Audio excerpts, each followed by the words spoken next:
നമസ്കാരം. പുര കത്തുമ്പോൾ കഴുക്കോൽ ഊരുന്നത് ലാഭമാണോ അല്ലയോ എന്നതിനെ പറ്റിയൊന്നും ആലോചിച്ചിട്ട് കാര്യമില്ല. പക്ഷേ കേരള രാഷ്ട്രീയം മുഴുവൻ കത്തി നിൽക്കുമ്പോൾ ബി.ജെ.പിക്ക് അനുകൂലമാവുകയാണ് കാര്യങ്ങളൊക്കെ. തദ്ദേശ തിരഞ്ഞെടുപ്പ് തലയ്ക്ക് മുകളിൽ എത്തി നിൽക്കുന്ന സാഹചര്യത്തിൽ ശബരിമല സ്വർണ്ണക്കൊള്ളയിൽ പിണറായി സർക്കാരും രാഹുൽ മാങ്കൂട്ടത്തിൽ ലൈംഗികാരോപണ കേസിൽ കോൺഗ്രസും പെട്ടു നിൽക്കുമ്പോൾ സാഹചര്യങ്ങൾ അനുകൂലമാക്കിയാൽ കേരളം പിടിക്കാൻ സാധ്യതയുണ്ട് എന്ന കണക്കുകൂട്ടലാണ് ബി.ജെ.പി നേതൃത്വം നടത്തുന്നത്.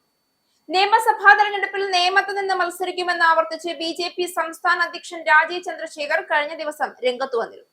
നേമമാണ് തനിക്ക് ഏറ്റവും ഇഷ്ടപ്പെട്ട സ്ഥലമെന്നും താൻ ലോക്സഭയിലേക്ക് മത്സരിച്ചപ്പോൾ ഏറ്റവും കൂടുതൽ വോട്ട് ലഭിച്ചത് നേമത്ത് നിന്നാണെന്നും രാജീവ് ചന്ദ്രശേഖർ വ്യക്തമാക്കി. നിയമസഭാ തെരഞ്ഞെടുപ്പിൽ എല്ലാ പ്രമുഖ നേതാക്കളും മത്സരിക്കുമെന്നും അദ്ദേഹം കൂട്ടിച്ചേർത്തിരുന്നു. തൃശൂർ പ്രസ് ക്ലബ്ബ് സംഘടിപ്പിച്ച മുഖാമുഖം പരിപാടിയിലാണ് നേമത്തെ സ്ഥാനാർത്ഥിത്വം രാജീവ് ചന്ദ്രശേഖർ പ്രഖ്യാപിച്ചത്.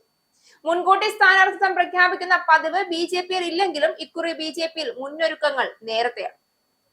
അതുകൊണ്ടാണ് നേമത്ത് താൻ മത്സരിക്കുമെന്ന് രാജീവ് ചന്ദ്രശേഖർ പ്രഖ്യാപിച്ചത്. സംസ്ഥാനത്ത് നിയമസഭയിൽ ആദ്യമായി ബി.ജെ.പി അക്കൗണ്ട് തുറന്നത് നേമത്ത് നിന്നായിരുന്നു. 2016 മുതിർന്ന ബി.ജെ.പി നേതാവ് ഒ രാജഗോപാൽ നേമത്ത് നിന്ന് മത്സരിച്ച് വിജയിച്ചത്. എന്നാൽ 2021 നടന്ന നിയമസഭാ തെരഞ്ഞെടുപ്പിൽ CPM സീറ്റ് തിരിച്ചുപിടിച്ചു. കുമ്മനം രാജശേഖരനായിരുന്നു ബി.ജെ.പി സ്ഥാനാർത്ഥിയായി അന്ന് മത്സരിച്ചത്. CLDF സ്ഥാനാർത്ഥിയായി മത്സരിച്ച വി ശിവൻകുട്ടിയാണ് 2021 നേമം നിയമസഭാ മണ്ഡലത്തിൽ നിന്ന് തിരഞ്ഞെടുക്കപ്പെട്ടത്. ബി.ജെ.പി നേതാവ് കുമ്മനം രാജശേഖരൻ 38.24% വോട്ടുകൾക്കാണ് തോറ്റത്. ഈ മണ്ഡലം തിരിച്ചുപിടിക്കുക എന്ന ചുമതലയാണ് രാജീവ് ഏറ്റെടുക്കുന്നത്. ഇതോടൊപ്പം തന്നെ മുതിർന്ന നേതാക്കളെ എവിടെയാണ് മത്സരിപ്പിക്കേണ്ടതെന്ന ധാരണയും ബി.ജെ.പിയിൽ ഉരുത്തിരിഞ്ഞിട്ടുണ്ട്. നേരത്തെ നിയമസഭാ തെരഞ്ഞെടുപ്പിൽ നേതാക്കൾക്ക് മത്സരിക്കാനുള്ള സീറ്റുകൾ കൂടി ലക്ഷ്യമിട്ടായിരുന്നു തദ്ദേശ തെരഞ്ഞെടുപ്പിൽ പ്രവർത്തന ചുമതല നേതാക്കൾക്ക് ബി.ജെ.പി വീതിച്ചു നൽകിയിരുന്നു. സംസ്ഥാന പ്രസിഡന്റ് രാജീവ് ചന്ദ്രശേഖർ തന്നെയാണ് തിരുവനന്തപുരം കോർപ്പറേഷനിലെ പ്രവർത്തനത്തിന്റെ ചുമതല മുഴുവൻ ഏറ്റെടുത്തത്. കോർപ്പറേഷനിലെ ബി.ജെ.പി വലിയ പ്രതീക്ഷയിലാണ് മത്സരിക്കുന്നത്. കഴക്കൂട്ടത്ത് വി മുരളീധരൻ സ്ഥാനാർത്ഥിയാകുമെന്ന കാര്യം ഉറപ്പായി. ഇവിടെ കുറച്ചുകാലമായി തന്നെ അദ്ദേഹം പ്രവർത്തിച്ചു വരികയാണ്. കുമ്മനം രാജശേഖരന് ചെങ്ങന്നൂർ, മാവേലിക്കര നഗരസഭകളുടെ ചുമതലയാണ് നൽകിയിരുന്നത്.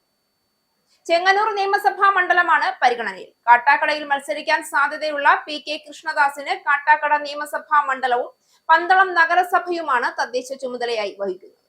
തൃശൂർ കോർപ്പറേഷന്റെ ചുമതല കേന്ദ്രമന്ത്രി സുരേഷ് ഗോപിക്കാണ്. കോർപ്പറേഷനിലെ 10 വാർഡുകളുടെ ചുമതല പത്മജ വേണുഗോപാലിന് നൽകിയിട്ടുണ്ട്.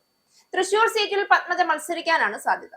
ശോഭ സുരേന്ദ്രൻ കായംകുളം സീറ്റിൽ മത്സരിക്കാനും സാധ്യതയുണ്ട്. കണ്ണൂരിൽ മത്സരിക്കാൻ സാധ്യതയുള്ളത് AP അബ്ദുള്ള കുട്ടിയാണ്. PC ജോർജിന്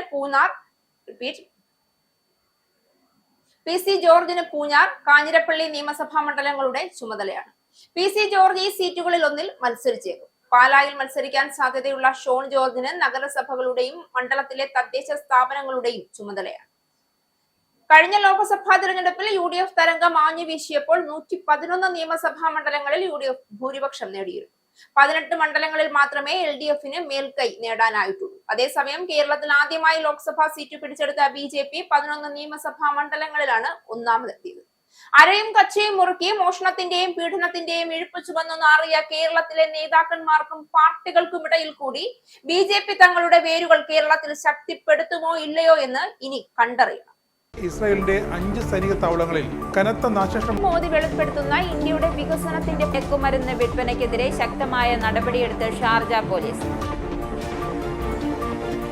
അമേരിക്കയിലെ സാധാരണ മനുഷ്യരോട് കൂടിയാണ് കോൺഗ്രസിനുള്ളിൽ പങ്കുവയ്ക്കാൻ ഓപ്പറേഷൻ സിന്ദൂറിൽ ഉപയോഗിച്ച